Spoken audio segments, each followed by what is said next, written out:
Hi friends, welcome back to my channel. ఇప్పుడు నేను ఎటువంటి కటింగ్ లేకుండా చాలా ఈజీగా స్పెట్స్ని ఎలా తయారు చేయొచ్చో చూపించబోతున్నాను. ఒక A4 షీట్ని తీసుకోండి.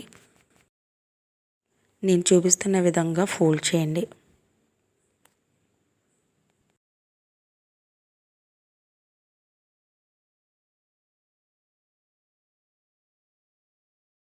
ఈ చివరి 2 సైడ్స్ని జాయింట్ చేసి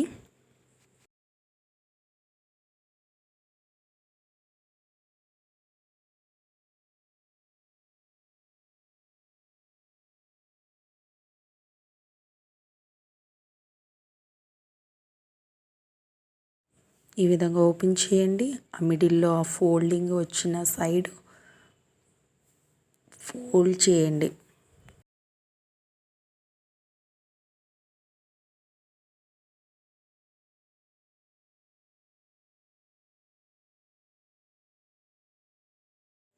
సో పేపర్ని ఈ విధంగా ఈ పొజిషన్లో ఉంచి నేను చూపిస్తున్న విధంగా ఫోల్డ్ చేయండి.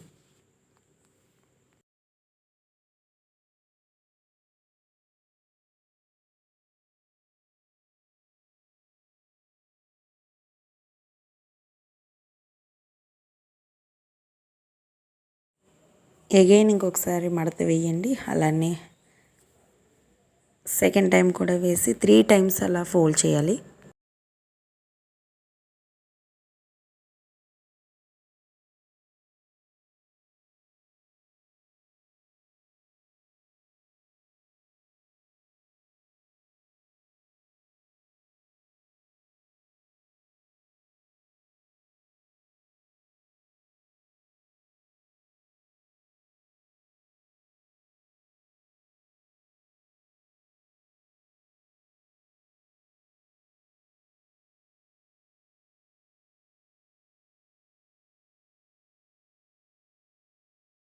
అంతే ఫ్రెండ్స్, చాలా ఈజీగా స్పెట్స్ని ప్రిపేర్ చేయొచ్చు.